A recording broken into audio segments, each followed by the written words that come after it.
individual soul joined in a community of worship. One God.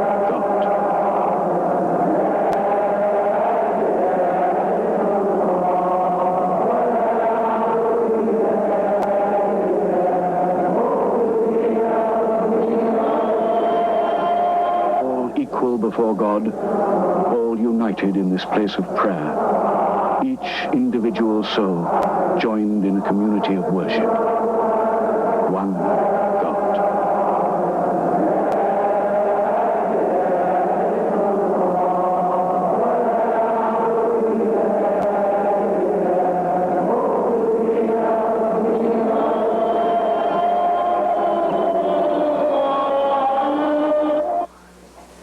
وأشهد أن لا إله إلا الله وحده لا شريك له. Praise be to God, and I bear witness that there's only one God, Allah. Looks like the rain is delaying a number of people, so I'm going to start with the less important subjects and keep the important subjects to the second khutbah. In this khutbah, I want to talk about the subjects for the Muslim perspective that we will be preparing, inshallah, in the next few days. One important subject is, I don't know if it's a new idea, but it's an idea called universal unity. And I'm abbreviating it U and U, universal unity, through devotion to God alone. The idea is that the Protestants are fighting the Catholics in Ireland, the Jews are fighting the Muslims in the Middle East, the Hindus are fighting the Sikhs in India, the Sunnis and Shias are fighting each other in Iran and Iraq. And there is one thing in common among all those people: the Protestants, the Catholics, the Hindus, the Sikhs, the Muslims, the Sunnis, the Shias. This one common bond is belief in God. They all believe in God.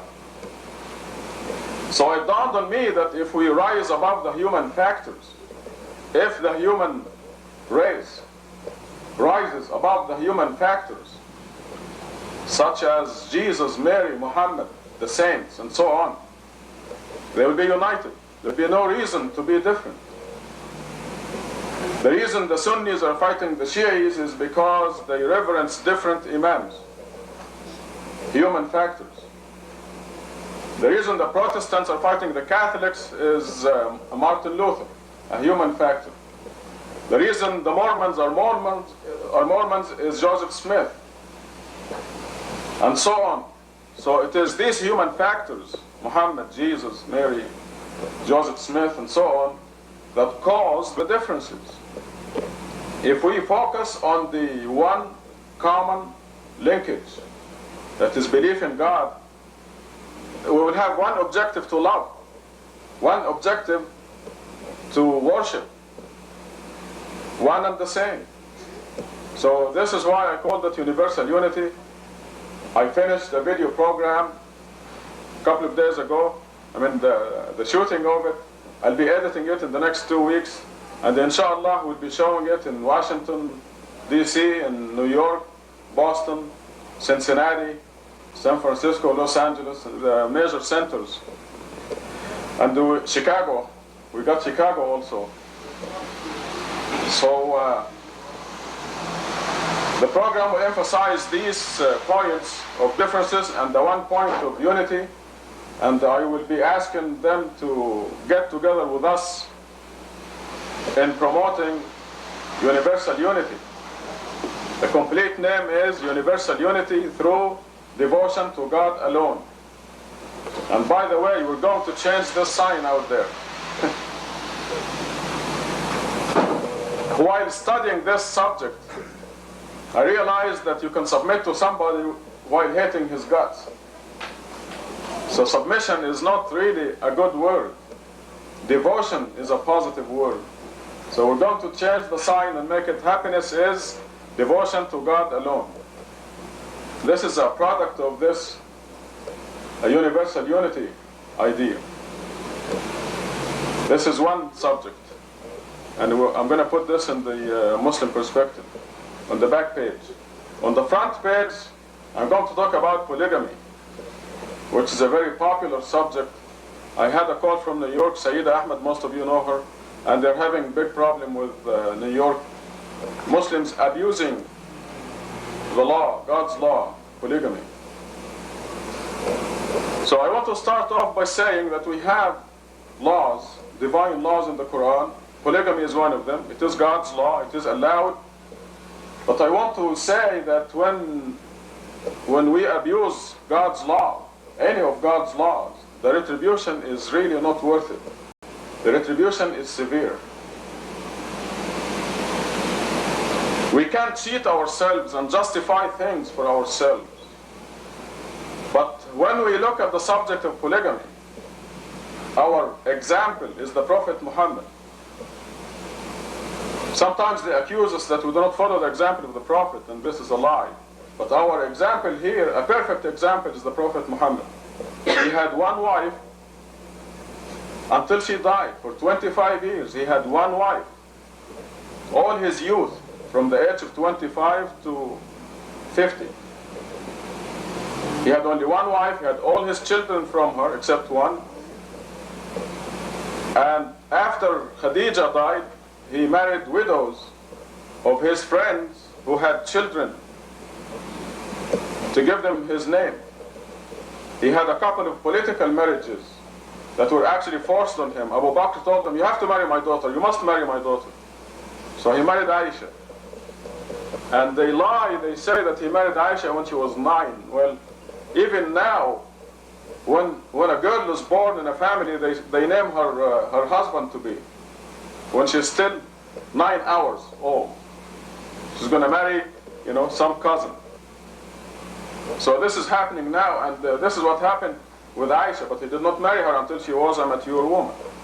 That was a political marriage. Another political marriage was his friend Omar, who told him, you've got to marry my daughter, Hafsa, also. But his marriages, after Khadija died, were all to alleviate sorrow. So here is an important criterion for polygamy, is that you alleviate sorrow, you do not create sorrow.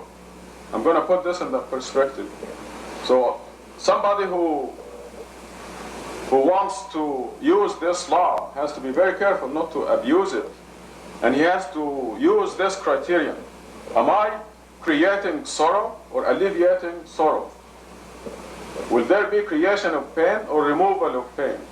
This is one thing. Am I driven by lust or am I driven by charitable feelings? We are very special people. We are people who decided to worship God alone and follow His laws. And we have to be the harshest on ourselves. So I'm going to write this on the front page of the Muslim Perspective. I think these are all the criteria I could think of, but I think we don't need to say any more once we think of the example of the Prophet, especially that he was living in a society where polygamy was a way of life. And every man had 20, 30 wives, 200 wives, depending on how rich he was. There was a way of life in the society. Where in this society, it is not a way of life. It is even illegal, according to the laws of this country. But the law is being abused everywhere. I hear examples from everywhere in the country by Muslims. And they're paying dearly because abusing God's law. When you become a Muslim, you know better. When you know better, the responsibility is multiplied many-fold, and the retribution is really severe. It's not worth it. Tubu ilallah, repent.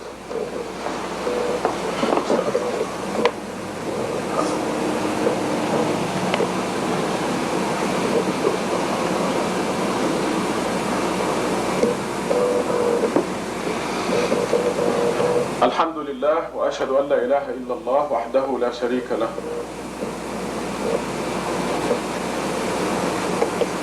The important subject I want to talk about in this khutbah is I was reading the Bible, preparing this book about Jesus, and in one place Jesus tells the people, your problem is that you do not know God. And this happens to be the problem right now. People do not know God. So I'm going to review with you some scientific facts that you already know. Because if we know God, we will understand why every page of the Quran says God alone, worship God alone.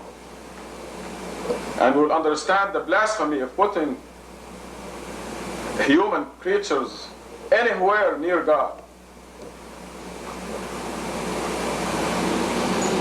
We live in something called the solar system. And our sun is 93 million miles away. 93 million miles away. This is 93,000 times as much as from here to New York. 93,000 times, going to New York and coming back, 93,000 times. That is how far the sun is from us. The light of the sun takes 4 minutes to reach us. That's the speed of light, 93 million miles in 4 minutes. The solar system has 12 planets, maybe more, that they haven't discovered yet. And the sun and the 12 planets around it occupy a distance that goes to 4 billion miles, okay, 4,000 millions of miles. This is our solar system. Our sun is a star, and in our universe there are a billion trillion stars. This is stated clearly in the Quran when God says in Surah 40 that the creation of the heavens is a lot more difficult than the creation of the human being. If you can imagine that. But see, we have a billion trillion heavenly bodies, no, excuse me, only stars. Because there are uncountable decillions of other heavenly bodies associated with those stars. A billion trillion stars in 1 billion galaxies.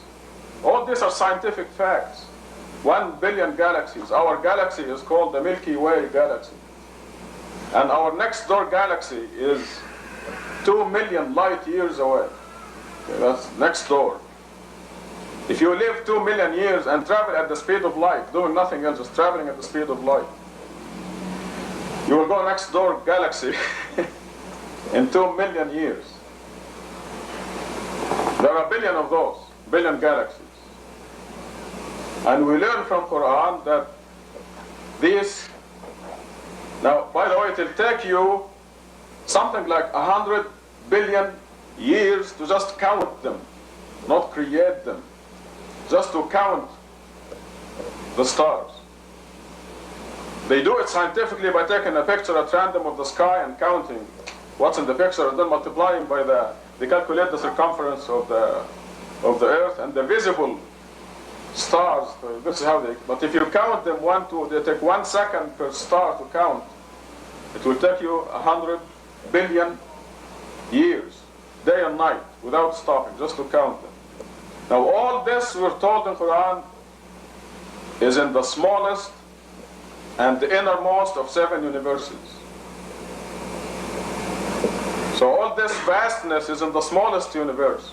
Imagine 7 balls inside each other. The second universe is bigger.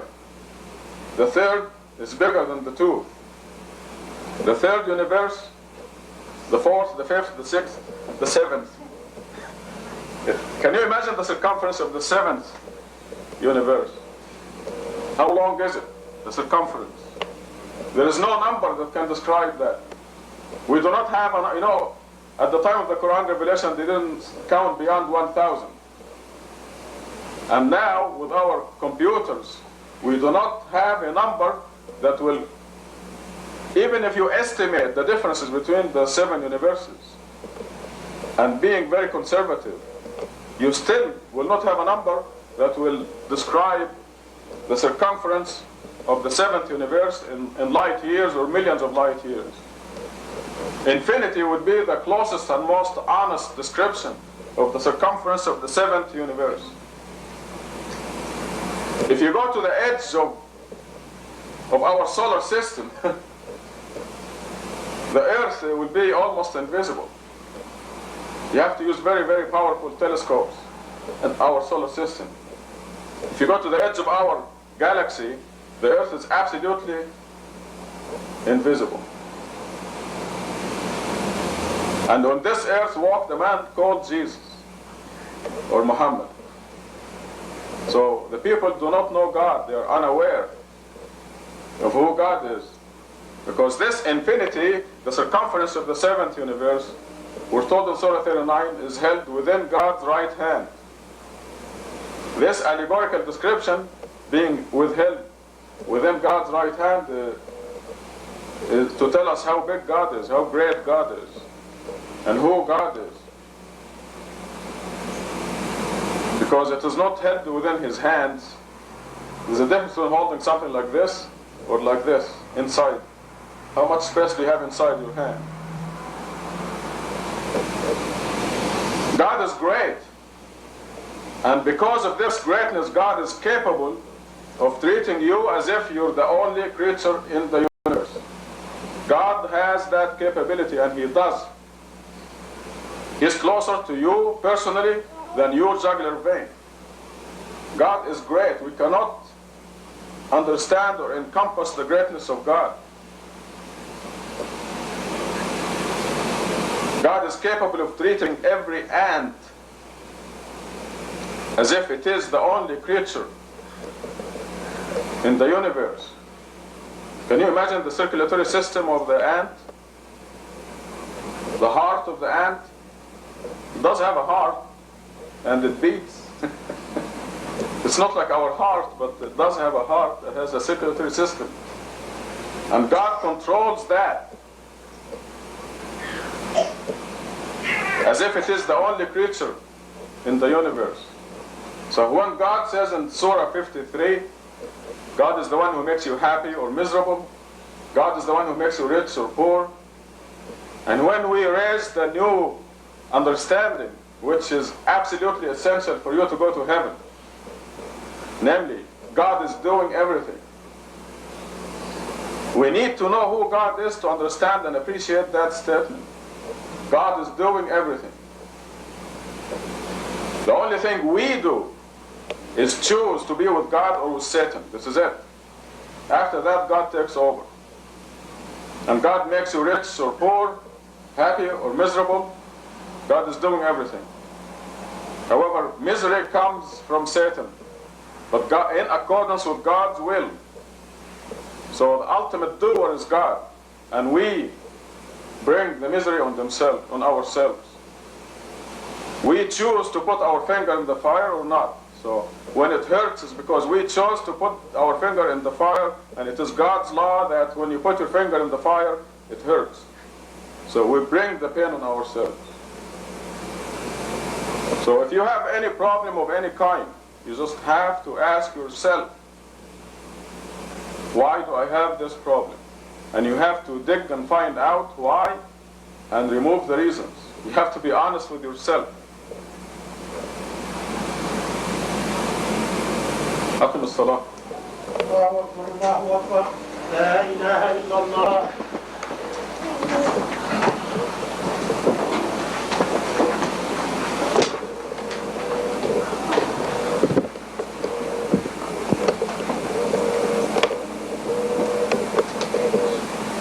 الله أكبر. بسم الله الرحمن الرحيم. الحمد لله رب العالمين الرحمن الرحيم مالك يوم الدين إياك نعبد وإياك نستعين اهدنا الصراط المستقيم صراط الذين أنعمت عليهم غير المغضوب عليهم ولا الضالين. الله أكبر.